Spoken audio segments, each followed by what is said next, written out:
In the depths of history, when the darkness of tyranny covered the land, and a despotic emperor declared himself a god, the fate of a nation was tied to an infant boy marked for death.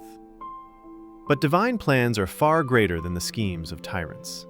This is the story of a miraculous birth, the beginning of the journey of a prophet destined to split the sea, make mountains tremble, and bring the greatest tyrant of his time to his knees. Before the miracles, before the staff and the shining hand, this is where it all began. Welcome to the first miracle, the birth of Moses. The story of Prophet Moses unfolds across several crucial stages.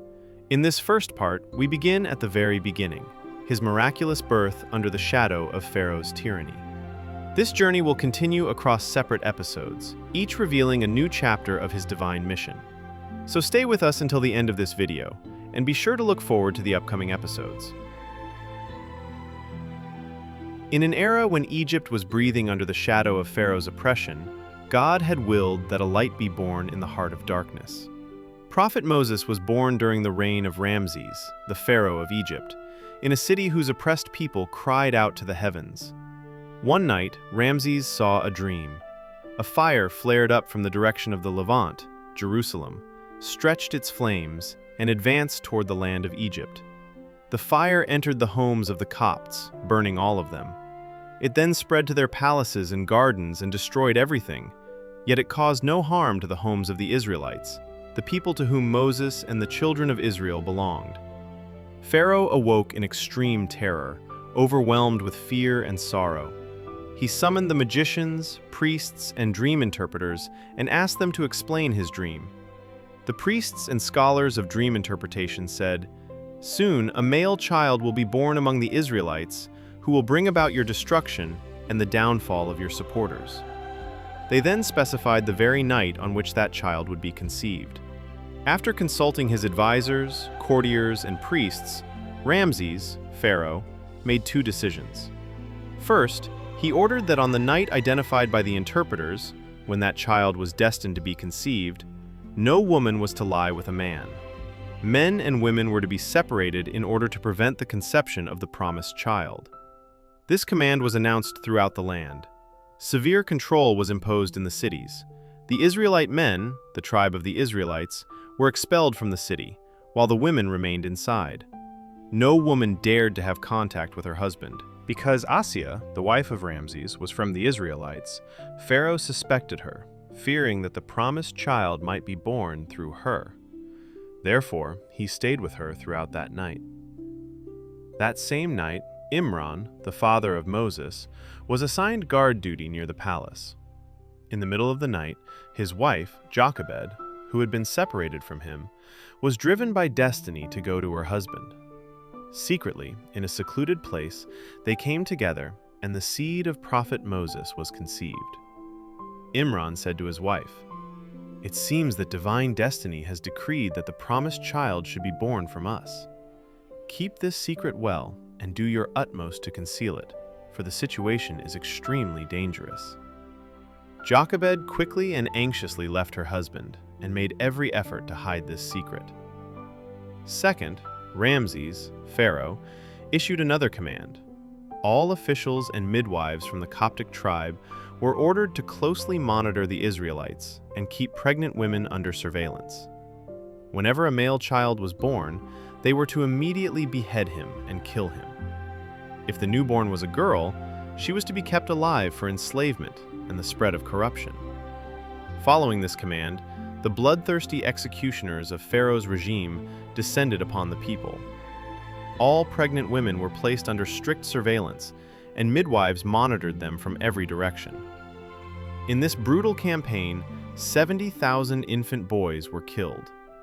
The number of killings became so great that the leaders and elders of the Coptic tribe came to Pharaoh and said, "Death has spread among the elderly Israelites, and you are killing their children as well. In the future, we ourselves will have to do all the work, for there will be no servants left for us." As a result, Pharaoh ordered that the killing of boys be carried out every other year so that the entire male population of the Israelites would not be wiped out. In the year when Israelite boys were spared, Aaron, the brother of Prophet Moses, was born, and no one harmed him. He was raised safely by his parents. But the birth of Prophet Moses occurred in a year when children were being slaughtered. As the time of Moses' birth drew closer, his mother grew increasingly anxious, constantly thinking about how she could protect her son from Pharaoh's executioners. Because of Pharaoh's dream and his fear for the future of his rule, he had assigned Coptic agents and midwives to monitor pregnant women closely. A midwife was also assigned to watch over Jochebed. When the moment of childbirth arrived and Moses, peace be upon him, entered the world, a special light shone from his face. The midwife's body trembled, and a spark of love for Moses penetrated the depths of her heart, illuminating every corner of her soul. The midwife said to Moses' mother, "I intended to report the birth of this child to the government so that the executioners would kill him and I would receive a reward. But what can I do?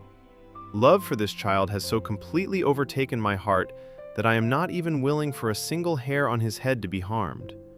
Protect him carefully, although I believe this very child may be our ultimate enemy." The midwife left the house. Some of the government spies saw her and questioned her about what had happened inside. She replied, "There was nothing but blood. There was no child. Do not worry about this house." The agents then entered the house to investigate further. When they arrived, Kulthum, the sister of Prophet Moses, informed her mother of their arrival. Jochebed panicked, unsure of what to do. Overcome by fear, this helpless and anxious mother immediately wrapped her newborn in cloth and placed him inside a heated oven. When the agents entered the house, they saw nothing except the burning oven. After a brief search, they left. With trembling hands and a fearful heart, Moses' mother rushed to the oven and looked inside. She saw that Prophet Moses had suffered no harm at all, and that God had made the fire cool and safe for him. She took him out, perfectly unharmed. Yet despite this miracle, Jochebed's heart found no peace from the threat of this ruthless enemy. At any moment, danger could strike.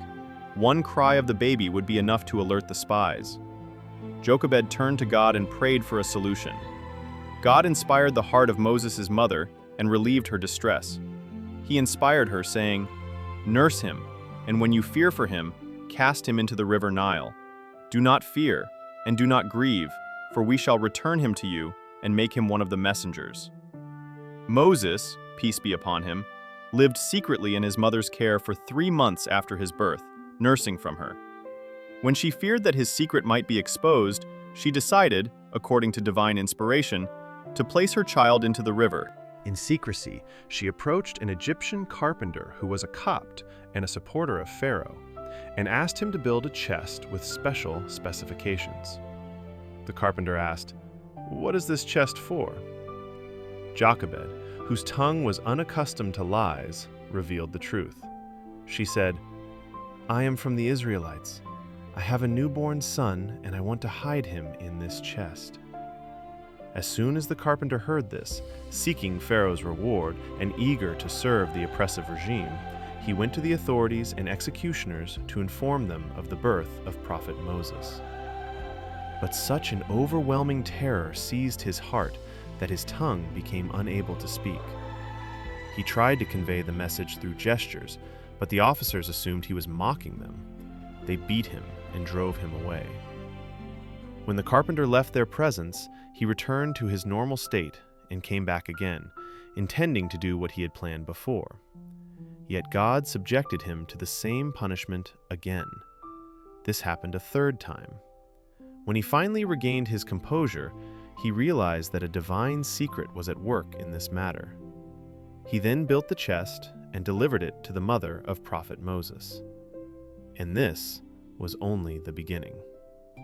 A mother forced to place her child into the waters of the Nile, a river carrying a destiny that would shake an empire.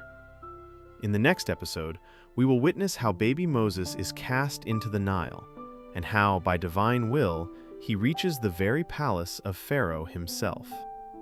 Subscribe and stay with us, because the story of Moses is just unfolding.